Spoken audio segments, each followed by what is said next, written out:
এই বিষয়ে আলোচনার জন্য স্টুডিওতে আছেন সহকর্মী কাজল আব্দুল্লাহ, যাচ্ছি তার কাছে। কাজল, আপনাকে স্বাগতম। কাজল, শুরুতেই আমি যে বিষয়টা আপনার কাছে জানতে চাইবো, প্রতি বছরই আমাদের বাজেটে ঘাটতি থাকে, এবারের সার্বিক চিত্রটা আসলে কি সেটি যদি একটু জানান। একটু শুরুতেই জানিয়ে রাখি রাইসা, সেটা হচ্ছে যে ঋণ কাঠামো একটা বাজেটের কিন্তু বড় একটা অংশ।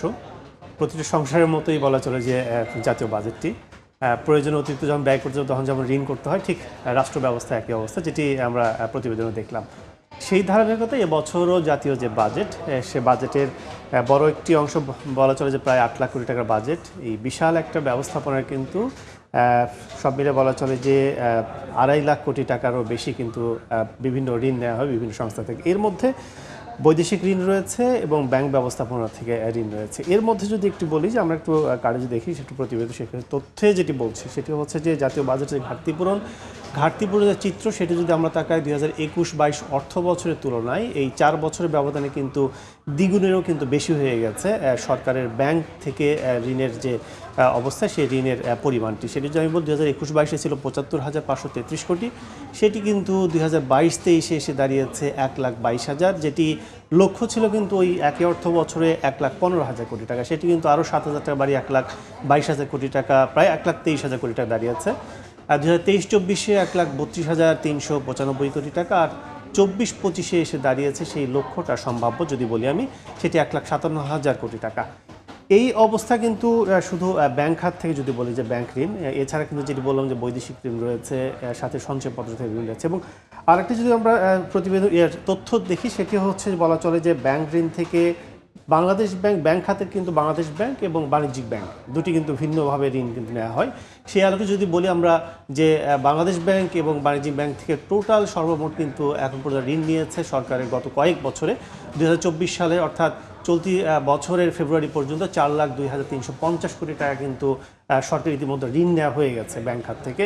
এবং যেটি 2023 সাল অর্থাৎ গত বছরের জুন পর্যন্ত ছিল 3,93,778 কোটি টাকা। এখানে প্রায় বলা চলে যে 4 লাখ কোটি টাকা যেভাবে বেড়েছে, সেটি কিন্তু ধারাবাহিকতায় গত বছর যেটি কম ছিল, সেই তুলনায় আমরা দেখছি আবার বাংলাদেশ ব্যাংকে যে ঋণ সরকার নিয়েছে, সেটি কিন্তু চলতি বছর একই সময় 1,22,000 কোটি টাকা দাঁড়িয়েছে। এবং জুন পর্যন্ত বাংলাদেশ ব্যাংক থেকে 1,57,000 ছিল গত বছর পর্যন্ত। এই কমতির দিকে কমে আসার কারণটি যেটি বলছেন অর্থনীতিবিদরা, সেটি হচ্ছে যে 1,57,000 থেকে 1,22,000 কোটি টাকা এই ব্যবধানটা কমে এসেছে ব্যাংক খাতের অন্যান্য ব্যাংক থেকে, বাণিজ্যিক ব্যাংক থেকে ঋণ নিয়ে কিন্তু সরকার ঋণ পরিশোধ করছে, অর্থাৎ এক জায়গাতে ঋণ নিচ্ছে, অন্য জায়গা থেকে কিন্তু ঋণ পরিশোধ করছে।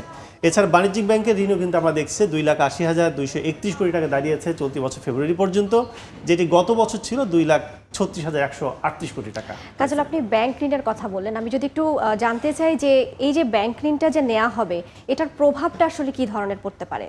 ধন্যবাদ, চমৎকার একটি প্রশ্ন করেছেন। সেটি একটা আমরা তথ্যে যাই আসছি, সেটি হচ্ছে যে এই যে ঋণের কাঠামো, আমরা বললাম যে এই চলতি আগামী অর্থ বছরের যে সম্ভাব্য বাজেট, সে বাজেটের প্রায় 5 ভাগের 1 ভাগে ব্যাংক খাত থেকে ঋণ নেওয়া হচ্ছে। এই ঋণের প্রভাবটি কিন্তু সরাসরি পড়ছে বিনিয়োগে এবং কর্মসংস্থানে। যেহেতু বেসরকারি খাতের বড় একটি অংশ ব্যাংক থেকেই এখানে বিনিয়োগ করে তার কর্মসংস্থান সৃষ্টি করে, সেই প্রভাবটি যদি বলি জিডিপির অনুপাতে আমরা দেখি যদি একটি তথ্য, সেটি হচ্ছে অনুপাতে বেসরকারি বিনিয়োগে যে স্থবিরতা, সেটি আমরা দেখছি যে 5 অর্থ বছরে একই চিত্র প্রায়।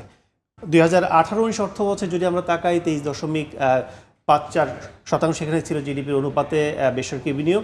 সেই ধারাবাহিক কিন্তু আমরা এখনও কিন্তু অবস্থান করছি 23.64%। সেক্ষেত্রে বলা চলে যে জিডিপির এই যে অবস্থা আমাদের বেসরকারি বিনিয়োগ, এর একমাত্র কারণ হচ্ছে যে অনেকগুলো এখানে ফ্যাক্টর কাজ করে।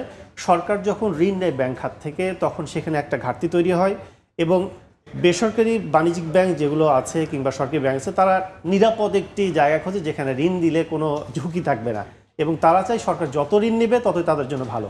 সেক্ষেত্রে তারা বেসরকারি খাতে ঋণ প্রবাহটা কমিয়ে দিতে চায়।